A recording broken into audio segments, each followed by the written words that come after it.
마태복음 21장 33절에서 46절. 다른 한 비유를 들으라.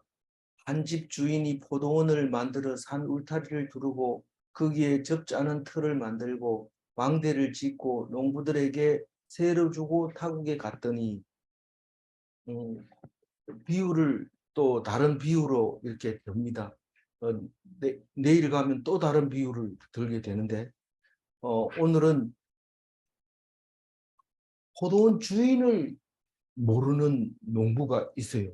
포도원을 경작을 하면서 이 포도원 주인이 누군지 모르고 있는 그 사람이 바로 너희들이다. 이제 그 얘기를 하고 있는 거고요. 내일 가면 무슨 다른 그 글을 할까요? 청 잔치에 천국 잔치에 사람을 보냈는데 다 안 왔는데 엉뚱한 사람이 왔다. 그렇게 얘기하면서 너희들은 천국이 뭔지 천국에서 잔치하려고 올라가고 할 때 가지 않았다. 그 얘기하면서 또 그 잘못 읽으면 안 되겠지만 거기 아무나 청해놓고는 옷을 안 입었다고 쫓아내버리는 게 있어요. 우리는 사실은 유대인들을 위해서 오신 예수님이 유대인들이 안 믿고 이방인들이 믿어서 마음대로 한다고 생각하고 갔는데 율법을 모른다고 쫓아내버린 거예요. 법을 모른다. 그래서 우리는 율법을 예복을 계속 입어야 되는데 오늘 또 우리 예복 입으려고 안 쫓겨나려고. 우리는 우리를 위해서 온 게 아니라 유대인들을 위해서 왔는데 알고 봤더니 초청받은 걸 보니까 우리를 위해서 미리 예비했더라. 미리 준비됐더라. 유대인들이 안 오는 이유도 우리를 부르기 위해서 안 왔더라. 그렇게 얘기를 듣게 되는 게 내일 얘기인데 오늘 또 천국 얘기가 바로 농장 주인을 못 알아보는 일꾼들이 이 이야기를 합니다. 우리는 지금 살아가면서 하나님이 누군지 모르고 살아갑니다. TV나 유튜브나 뭐든지 들여다보면은 난리법석을 떨고 클릭해 주세요. 힘이 됩니다. 이러면서 막 그렇게 하는데 힘이 됩니다 하면 이렇게 한번 클릭해 주기도 하고 또 이런 건 안 해줘 이래서 안 해주기도 하고 이런데 그게 뭐 하는 겁니까? 뭐 하는 겁니까? 이 세상에서 뭔가 한번 해보고 싶어가지고 뭐 잘 살고 싶고 건강하게 해주고 싶고 많이 돈 벌고 싶고 그런 건데 지금 사실 그걸 볼 때마다 그런 생각이 들잖아요. 우리가 지금 하나님 앞에서 주신 거 가지고 하나님 감사하고 찬송해야 되는데 계속 더 멋있는 거, 더 멋있는 거. 그래서 그런 유튜브 같은 거 또 TV 방송을 보면서 어떤 생각을 해야 돼요? 다른 사람은 다 기죽습니다. 그 TV를 자꾸 들다 보면. 누가 엄청 비싼 집을 지면은 이렇게 쳐다보면서 기죽어가지고 그런 것도 있대 이러면서 남한테 가가지고 막 얘기하고 그런 집을 짓는 게 참 멋있잖아 이러면서 이런데 누가 지어줍니까? 하나님이 그렇게 만들어주는 거예요. 그리고 그게 얼마나 오래 갈까요? 제가 그 유튜브 속에 들어있는 걸 봤는데 일본 사람이 뭐 그 경마하는 사람이 돈이 많아가지고 집을 부탁하는데 특별한 집을 짓는데 돈 엄청 많이 들어가고 참 그런 집을 지었어요. 왜 그렇게 짓냐면 애들이 뛰어놀기 좋게 하기 위해서 그렇게 만들었대요. 돈이 있으니까 그렇게 짓는 거죠. 근데 뭐 그 앞에서 기죽을 필요는 없잖아요. 사람들이 대단하다 대단하다 이러고 막 이 디자인이 잘 됐다 이러는데 그거는 그냥 하나님 그렇게 만들어줘서 감사합니다. 하나님 저렇게 어떤 사람 한 사람에게 돈을 주니까 그 사람이 결국은 우리하고 생각이 비슷한 거를 만들었구나. 그래서 기뻐하고 감사해야 되는데 내 같은 건 그런 거 나와봐야 유튜브에 보지도 않을 거고 그래, 안 만듭니다. 그렇게. 죄송합니다.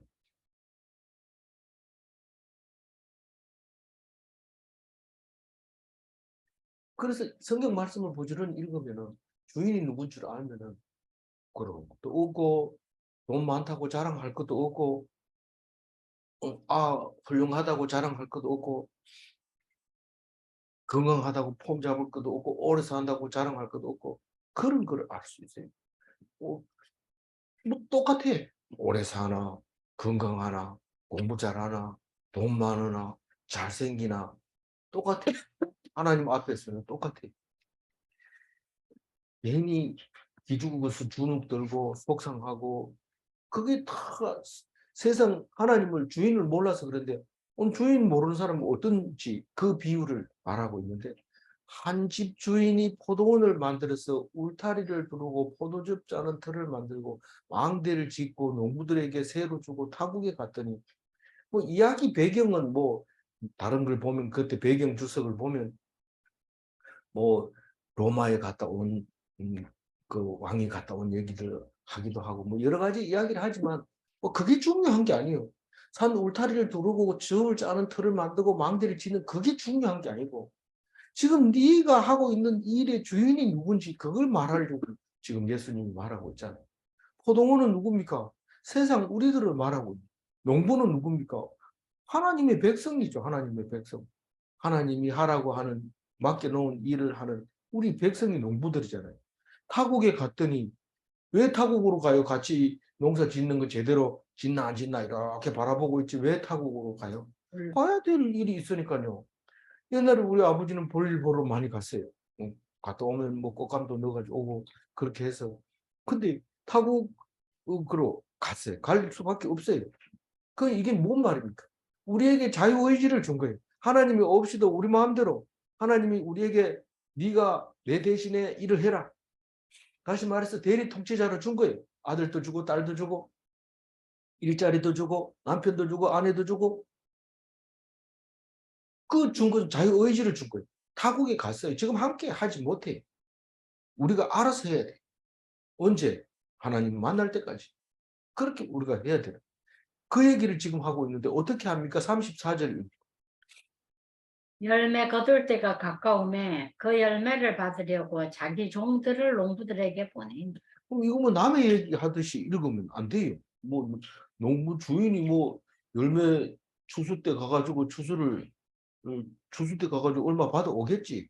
원래는 농사 다 지어가지고 이제 가마니를 주인한테 갖다 주고 오늘 요번에 농사 잘 짓게 해주셔서 고맙습니다. 이러고 갖다 주고 그래죠. 근데 성경은 우리가 사는 거하고 다릅니다. 그리고 이 비유를 들어서 천국을 비유했기 때문에 이제 이야기가 천국하고 비슷하다는 거예요.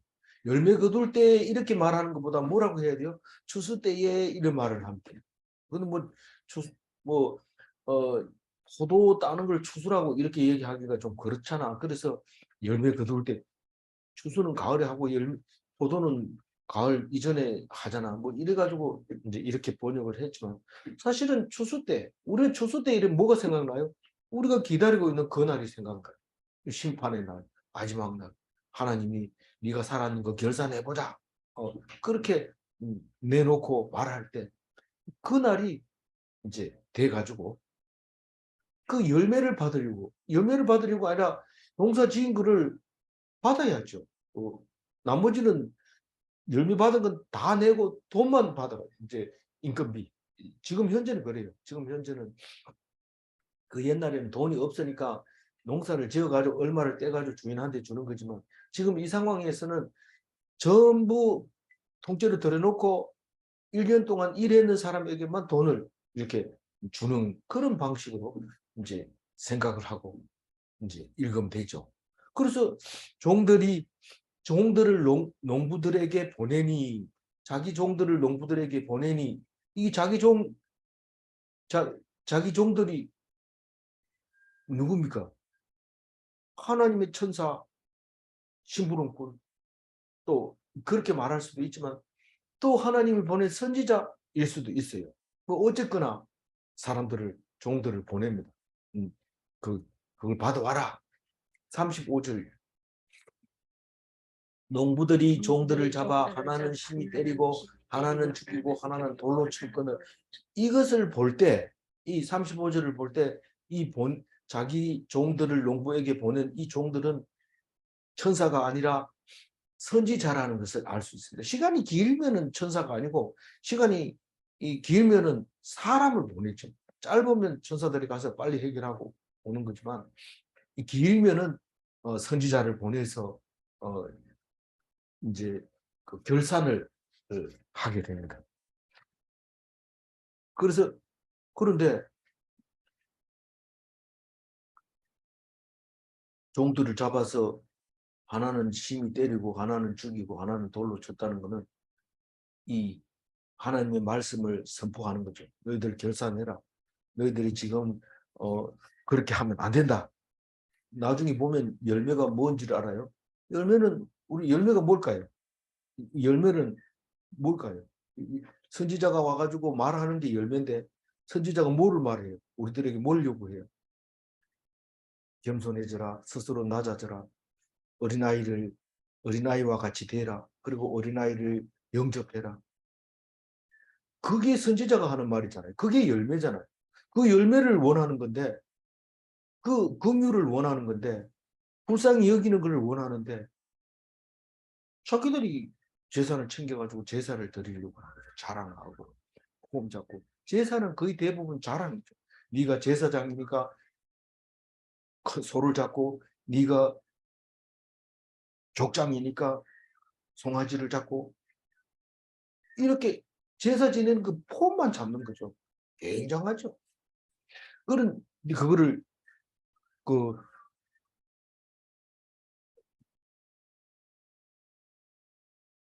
선지자가 얘기하니까 지금 내가 하는 게 얼마나 큰 일이고 잘하는 일이고 하나님한테 잘하는 건데 네가 와가지고 헛소리하고 혼내주고 환난 당하는 선지자가 얻어맞고 선지자가 순교하고 죽이고 돌로 친다는 건 정죄한다.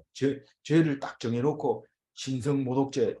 여기는 뭐 선지자에는 신성모독죄 같은 건 안 하지만 속에는 그런 말이에요. 네가 건방지게 하나님 자리에 앉아가지고 우리가 돌로 쳐서 죽이는 그런 일들이 나오는 거죠.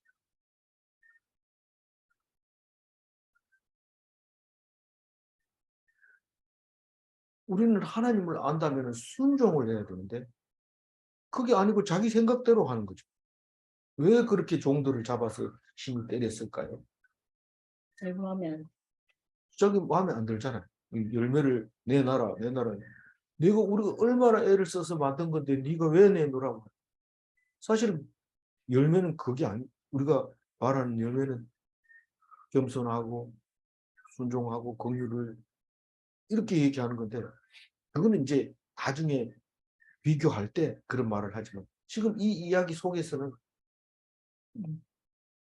받으러 온 사람을 놔두면 열매를 가지고 막 갈 거니까 못 가게 그냥 때려버리고 심하면 죽여버리고 돌로 쳤다. 그 얘기라. 36절. 다시 다른 종들을 처음보다 많이 보내니 그들에게도 그렇게 하는지. 이 이스라엘 백성에게는 선지자가 한없이 쏟아지죠. 특히 이제 이스라엘이 망할 때쯤 돼가지고는 선지자들이 아수르 북이스라엘이 망하고 남유다가 망하고 돌아올 때까지 선지서는 다 그 사이에 다 들어 있습니다. 선지서라는 그 자체가 북이스라엘이 망하는 것을 예언하고 남유다가 망하는 걸 예언하고 포로가 돼서 돌아오는 걸 예언하고 그게 선지서입니다. 그러니까 막 죽이고 때리고 이러니까 점점 더 많이 보낸 거예요. 사람 선지자를 많이 보낸 거예요. 왜 그런지 이게 이해가 안 갈지 모르지만 이거 얘기할 필요 없이 예수님이 지금 뭔 얘기하려고 하는지 그것만 귀 기울이면 이게 읽어지는 거예요. 37절. 후에 자기 아들을 보내며 이르되 그들이 내 아들은 존대하리라 하였다. 마지막으로 예수님을 보냈는데 아직은 이게 뭔 말인지 못 알아들을 수 있어요. 이 비유가. 못 알아들을 수 있지만 나중에 보면 아까 그 얘기가 그 얘기였구나 하는 걸 알 수 있게 돼요. 예수님이 자기 아들을 그러니까 하나님의 아들을 탁 보낸 거예요. 내 아들을 보내면 존대하리라.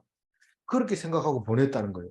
사실은 그렇게 존대하리라 하고 보내는 거는 예수님이 지금 비유를 들어서 말하는 거지. 예수님이 오려고 하면 온 것은 우리 죄를 위해서 우리가 죽을 수밖에 없고 지질이 불쌍하게 억지로 눌려서 사니까 그것을 풀어주려고 오신 거니까 이거하고는 의미가 다르지만 지금 아들을 보냈다 여러 가지 비유를 들어서 설명해요. 그래서 비유를 설명할 때 1대1로 딱 맞아 떨어지는 게 아니고 일부분을 따가지고 와서 성질을 이야기하고 있는 거기 때문에 그렇게 읽어야 되죠. 그 외아들 하나밖에 없는 아들 그거를 딱 보냅니다. 38절 농부들이 그 아들을 보고 서로 말하되 이는 상속자니 자 죽이고 그의 육신을 유산을 유산 차지하자. 그 농부의 아들을 죽이면 상속자가 없으니까 이거는 내 거다. 뭐 이거를 이제 그 뭐 다르게 뭐 이렇게 얘기하는 사람도 있지만 농부의 아들이 죽으면 농부가 저 주인의 아들이 죽으면 상속자가 없으면 그 사람은 늙어 죽을 거고 결국은 일하는 사람이 자기가 가지는 거예요. 지금 우리나라도 여전히 다른 나라도 똑같지만 뭐 빈 땅을 그냥 자기가 경작을 하고 이래가지고 한 몇십 년 지나면 그게 자기 땅이에요. 그걸 뭐 옆에서 이 사람 오래됐어요. 이거 오랫동안 이 사람이 자기 땅 했어요. 그러면 동사무소에서 그 증빙서를 주면 지적도가 딱 나오는데 그게 자기 땅 돼버립니다. 물론 세금도 내야 되죠. 그 마찬가지로 그런 거였죠. 그래서 죽여버리자. 죽여버리면 우리 차지할 거 아니냐. 그런데 현실적으로는 어때요? 지금 이 말씀 맡은 종교 지도자들이 예수님을 죽여버리면 시끄럽지 않는 거예요. 예수님 살려놓으면 계속 성경 가지고 얘기하는데 우리가 딸리는 거예요. 왜 딸릴까요? 왜 권세가 없을까요? 예수님 보다가 권세가 없을까요? 종교 지도자들이. 왜 그럴까요? 상속자 아들이고 농부니까 그렇죠. 당연히 차이가 나죠. 권세가 없죠. 농부가 권세가 없고 아들이 와가지고 오늘 요번에 농사 얼마나 지었어요? 이러고 내놓으세요. 이렇게 얘기하는 권세가 있는 거지만 농부들은 농사는 지을 줄 알지 그 권세는 없어요. 이 주인이 따로 있기 때문에. 마찬가지로 예수님은 하나님의 아들이니까 권세가 있고 종교 지도자들은 권세가 없어요. 근데 자세히 보니까 비유를 설명하는 거 보니까 딴 게 아니라 하나님께 순종하면 권세가 있는 거고 권위가 있는 거고 말이 힘이 있는 거고 하나님께 순종하지 않고 그 법을 이용해서 사람들을 이용하려고 하면 그것은 권세가 없는 거예요. 권위가 없는 거예요. 왜냐하면 그 말씀을 이용해서 사람을 이래라 저래라 안식일 안 지키면 죽여 부른다 이렇게 할 때 사람들이 실실피하면서 존경하지 않으면서 돌아가는데 그 말이 저 사람 맨날 저런 소리만 그러면서 가는 거예요. 근데 예수님은 와서 전혀 듣도 보도 못한 말을 탁 할 때 깜짝 놀래요. 이게 뭔 소리냐. 가난한 자는 복이 있나니 이거 가난한 자가 복이 있대. 난 그게 아닌 줄 알았잖아. 이러면서 따라다니는 거죠. 성경이 그렇게 말하고 있는 거니까. 그래서 39절 읽어보면 이에 잡아 포도원 밖에 내쫓아 죽였노. 이거는 분명하고 선명하게 드러나요. 잡아가지고 포도원 밖으로 내쫓아. 이 포도원 안에서는 놔두면 안 된다. 이 주인이 왔을 때도 보면 그렇고 우리 보기에도 늘 신경 쓰이니까 포도원 밖에서 죽이자. 내쫓아. 밖에서 죽여라. 이래서 포도원 안에서는 피를 흘리지 않고 밖에서 죽이는데 그거를 사람들이 다 그렇게 읽게 예루살렘 성 밖에서 예수님이 십자가에 달려 죽었다. 골고다 언덕에서 영어로는 갈보리 언덕이라고. 성경에는 갈보리라는 말이 안 나오지만 한쪽에서 그 갈보리로 번역함으로써 이제 갈보리 언덕, 골고다 언덕 이렇게 얘기하는데 그거를 지금 미리 이 비유를 들어서 설명을 하는데 예수님이 안 죽었기 때문에 이걸 뭔 말인지 못 알아듣죠. 예수님이 한 말을 죽고 난 다음에 성천한 다음에 그러고 모여서 듣고 마태가 쓰게 되는 거죠. 아마도 마가가 먼저 썼을 거예요. 마태는 세리로 따라다녔지만 마가는 감람원이라고 하는 그 포도원에도 예수님을 모셨고, 또 마가의 다락방 시내 와가지고 예루살렘 성 안에 있는 그 다락방도 마가의 것이었을 거고, 그래서 부자였을 거라고 생각을 하고 있는 거죠. 그래서 마가가 먼저 쓰고 마태가 감동을 받아서 쓰지 않았을까, 그렇게 생각을 하고 있는 거죠. 그 다음에 이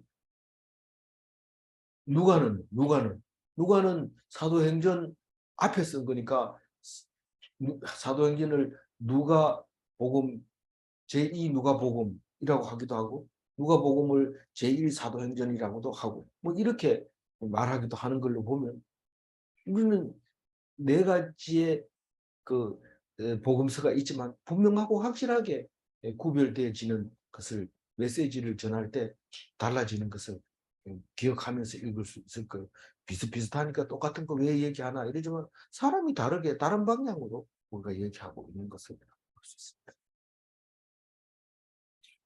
그러면 40절 읽어봅니다. 그러면 포도원 주인이 올 때 그 농부들 어떻게 하겠느냐? 누구한테 물어보고 있어요? 그 저기 대제사장하고 장로. 종교 지도자들에게 지금 물어보는 거예요. 그러면 포도원 주인이 농부들을 어떻게, 주인이 와가지고 심판날 너희 성도들을 어떻게 하겠느냐, 그 말인지 모르고 1차적으로만 듣고 있죠. 그들이 대답합니다. 41절. 그들이 말하되 그 악한 자들은 진멸하고 포도원은 제때에 열매를 바칠 만한 다른 농부들에게 새로 줄지니라. 새로 줄지니라. 그 사람들 당연히 그런 얘기를 합니다. 악한 자들을 죽여버려야죠. 그리고 포도원을 그럼 어떻게 할 거냐? 포도원은 바칠 만한 다른 농부에게 주면, 열매를 바칠 만한, 그러니까 포도를 바칠 만한 그런 농부들에게 줘야 새로 줘요. 이제 매달 이제 매년 소출을 얼마를 내라, 그렇게 새를 줄 거 아닙니까? 매월 매년 가지고 오라 하든지 아니면 가서 다 걷어오고 그 인건비만 주든지 뭐 그렇게 해야 되겠지요. 이렇게 말을 하고 있는 거죠. 진멸한다는 것은 뭘까요? 이 심판을 받아가지고 다 죽여버린 거예요. 구원받지 못한, 제때 열매를 바칠 만한 농부가 누굽니까? 이방인. 네, 믿음으로 영광 받을 이방인 성도들을 말하고. 그러면 너무 좋죠, 이방인들은. 우리는 여태까지 하나님 안 믿고 있다가 갑자기 이 농장을 얻었으니까 얼마나 좋겠어요. 그런데 주의해야 될 게 있죠. 내일도 주의해야 될 것이지만 오늘은 그런 말을 안 합니다. 안 하지만 법을 알아야 돼요. 법을. 그래야지 이 농부들처럼 쫓겨나지 않죠. 이 농부들은 법을 몰랐는 게 아니라 무시한 거예요. 하나님을 무시한 거예요. 법을 알고 있죠. 법을 이용했죠. 그러면서 결국은 쫓겨나게. 우리가 법을 안다고 성경을 많이 아는 게 중요한 게 아니고 긍휼을 베풀어야 돼요. 가난한 사람을 도와줘야 돼요. 그게 열매예요. 믿음이 열매예요. 그렇게 하지 않으면 또 똑같이 쫓겨나는 거예요. 42절 읽어봅니다.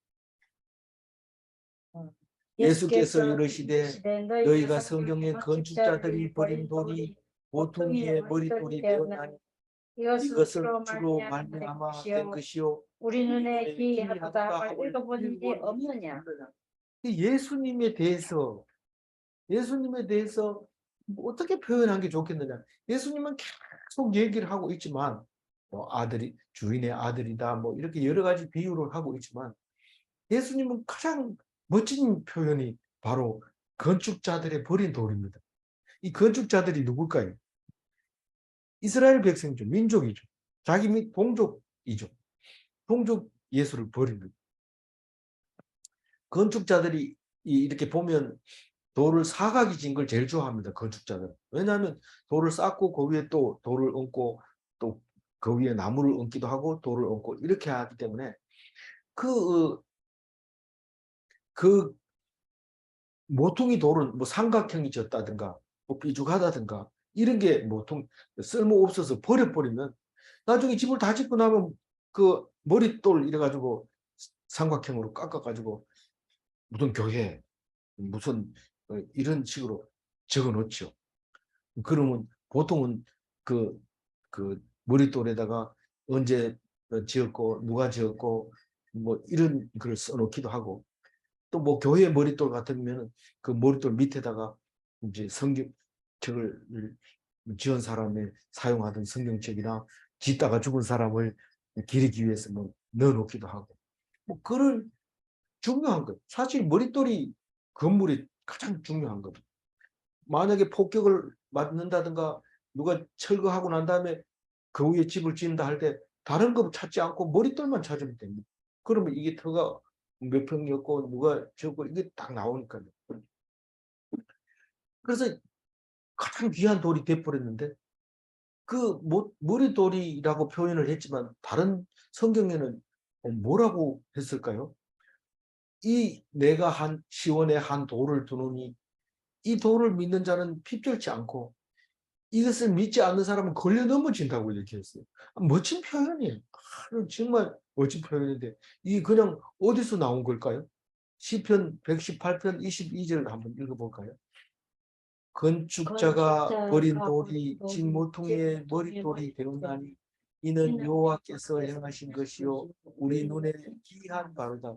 이거는 누가 썼는지 모르는 시인데 그럼에도 불구하고 이거를 많이 읽게 되는데 예수님이 바로 그 사람들이 버린 쓸모없다고 버린 그것을 머릿돌로 사용했다는 겁니다. 그 유대인이 버린 나사렛 선지자 성전의 머릿돌은 하나님의 백성임을 나타내는 예수 이름 그 예수 이름이 머릿돌.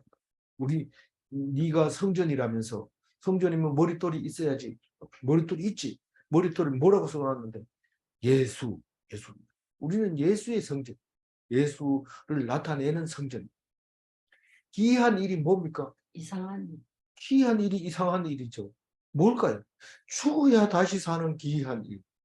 야, 이게 뭔 말이지? 응? 죽어야 다시 산다는 게 뭐? 니 죽을래?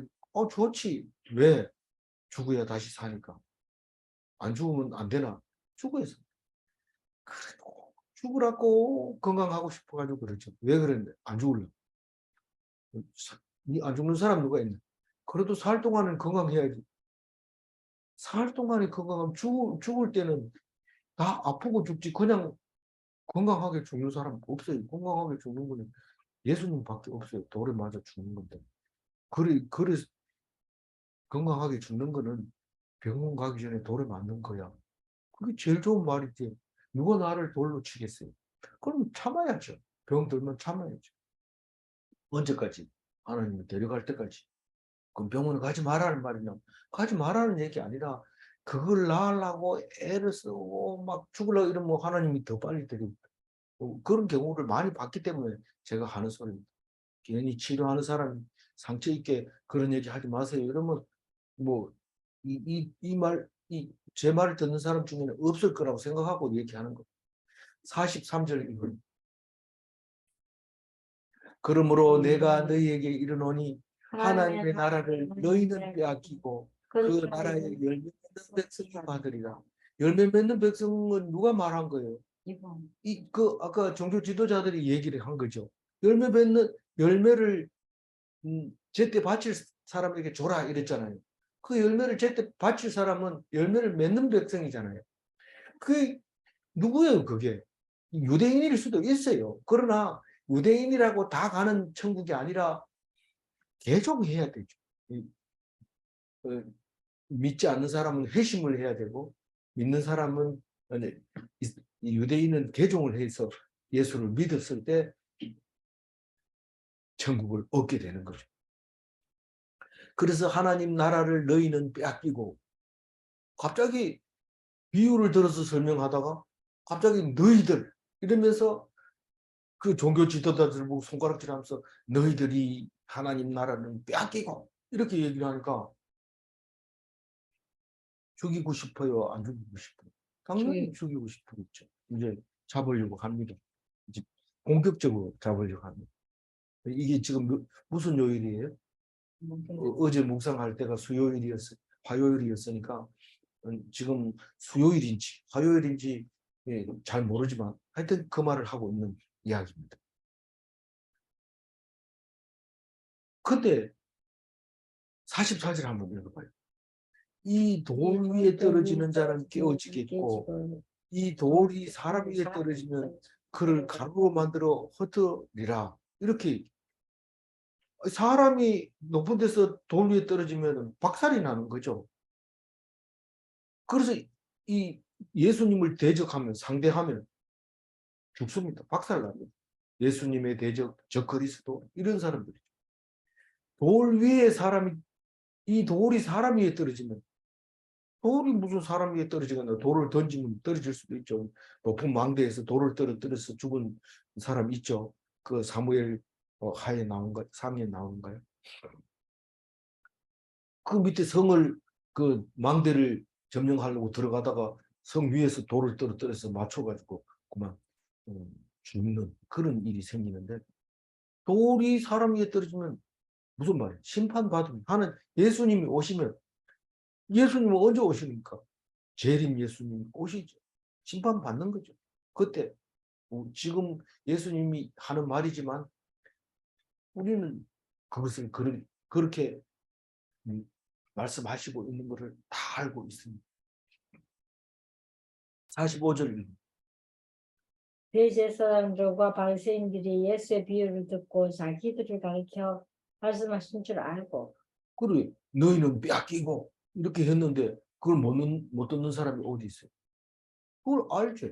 너희는 이러니까 뭐 자기 제자들을 보고 얘기한 줄 알고 얘는 뭐 이상한 소리 한다 이러면서 가만히 있을 사람들이 아니죠. 딱 알죠. 아 우리 보고 지금 가는구나. 이거 그냥 두면 안 되겠어. 누굽니까? 주인의 아들을 죽여버리는 그 종교 지도자들 잘 모르는 포도원 농부들을 말하고 46절 마지막 절 읽어보죠. 잡고자 하나 무리를 무서워하니 이는 그들이 예수를 선지자로 알미었더라. 못 잡아요. 근데 잡히잖아요. 잡히는 것은 하나님의 계획 때문에 잡히는 거고 뜻으로 예수님이 순종함으로 잡히는 거고 뭐 때가 돼야 되는 것이지 아직 6월절도 안 됐는데 잡힙니까? 안 잡힙니다. 못 잡습니다. 왜냐하면 예수가 무서운 게 아니고 무리들이 무서운 거. 왜냐하면 예수가 지금 선지자로 알고 그렇게 많이 따라다니는데 쉽게 잡을 수 있겠어요? 왜 자기들이 예수가 하는 말을 기분 나쁘게 생각하는지 예레미야가 통곡을 하면서 쓰는 게 있어요. 예레미야 애가나 뭐 예레미야가 쓴 말인데 예레미야 6장 10절을 한번 읽어보세요. 그 귀가 할례를 받지 못하였으므로 듣지 못하는 거다. 보라 여호와의 말씀을 그들이 자신들에게 욕으로 여기고 이를 즐겨하지 아니하라. 선지자가 얘기를 하면 자기를 보고 욕한다고 하고 죽이는 거예요. 자기를 보고 욕한다. 그러니까 얘기를 함부로 하면 안 돼요. 그래도 부드럽게 얘기한 거잖아요. 바로 얘기해버리면 어떻게 해요? 그냥 돼지가 진주 씹다가 입 다쳤다 이러면서 대드는 거나 마찬가지예요.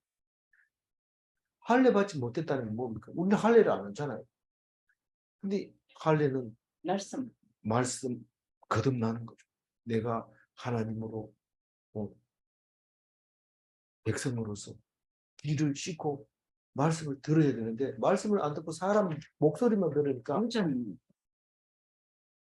예수님을 욕하는 걸로 알고 죽여. 왜 예수를 죽이려고 했는데 자기를 욕한다고. 그런데 예수님은 말씀대로 하시는 겁니다. 말씀대로. 억울하잖아요. 억울한 게 아니라 말씀대로 그렇게 가는 거예요.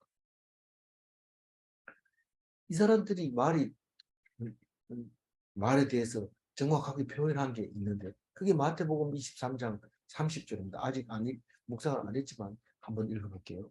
만일 만일 우리가 우리가 조상 조상 때에 있었더라면 있었더라면 우리는 우리가 그들의 그들이 선지자의 피를 흘리는데 참여하지 아니하였으리라 하니 하니 그러면 너희가 선지자를 죽인 죽인 자의 자의 자손 손임을 스스로 증명하리로다. 이 예수님을 붙잡아 가지고 죽이려고 할 때 예수님이 그 사람들을 보고 이런 말을 합니다. 이들이 맨날 선지자 누구 이러면서 비석을 새겨놓고 이 봐라 이 사람은 이렇게 해서 하나님 믿다 죽었다 이러면서 자기들은 그렇게 안 하죠. 안 하면서 남들 보고 자꾸 교육을 시킵니다. 오늘은 예레미야 선지자 기념비에 가가지고 방문합니다. 얼마나 잘했는지 우리 선교사의 묘지에 가서 보여주는 거나 마찬가지입니다. 그거 보고 오면 자기가 무슨 선교사나 된 것처럼 자랑하고 막 그런데 네 선교사를 가래 안 가요. 어쨌든 그렇게 얘기하는데 자기가 거기 있었으면 그 선지자들을 안 죽였을 거라는 거. 그 참여 안 했을 거예요. 니들이 지금 하고 있는데 그러면서 자꾸 그 얘기를 하느냐. 그럼 네가 선지자를 죽인 사탄의 자식, 아비마귀의 자식이라는 걸 증명하는 거. 그러면서 뒤에 30절 뒤에다가 네 조상의 분량을 마저 채워라 이런 얘기야. 나를 죽여라 이 말이야. 선지자를 죽여라. 네 할 일을 해라. 그렇게 얘기해서 결국 십자가에 죽습니다. 예수님이 그냥 죽는 게 아닙니다. 아주 죽을 짓을 해요. 그래서 죽습니다. 우리가 그렇게 한번 조심하세요. 위험해요. 이렇게 얘기를 할 때 사탄아 물어봐라. 그렇게 얘기합니다. 오늘 43절 읽고 정리를 할게요. 그러므로 내가 너희에게 이르노니 하나님의 나라를 너희는 너희는 빼앗고 빼앗고 그 나라의 열매 맺는 백성이 받으리라. 하나님 백성이 세상 따라가면 천국을 뺏깁니다. 세상 따라가면. 천국은 하나님 나라의 열매를 여는 자가 차지하는 겁니다. 그래서 질문을 이렇게 해볼게요. 어린아이를 영접하는 것이 하나님 나라의 열매인가? 이렇게 물으면 이제는 대답할 수 있어요. 열매 뭐 따로 있다. 사과같이 생긴 거다. 이게 아니고 하고 그걸 말합니다. 믿음으로 고난을 견디는 것이 하나님 나라의 열매인가? 우리는 대답할 수 있어요. 날마다 자기 스스로에게 물어보고 대답하는 하나님 믿는 그리스도인이 다 되시기 바랍니다. 기도하겠습니다. 하나님 감사합니다. 오늘 포도원의 농부들을 비유로 설명하면서 내가 하나님 앞에서 포도원 농부처럼 살고 있지 않는지 내라는 세금을 피하려고 머리 굴리고 조리머리 굴리고 어리석은 짓을 한 것을 용서하여 주시고 오직 주님 앞에서 순종하며 예수님을 기다리며 내가 힘들고 어렵고 가난함으로 예수님이 더욱 기다려지는 그리스도인이 되게 하여 주시고 가난한 자에게 긍휼을 베풀고 약한 자에게 위로할 수 있는 예수 닮은 그리스도인이 되게 하여 주옵소서. 감사하고 우리 주 예수 그리스도 이름으로 기도 올리옵나이다. 아멘.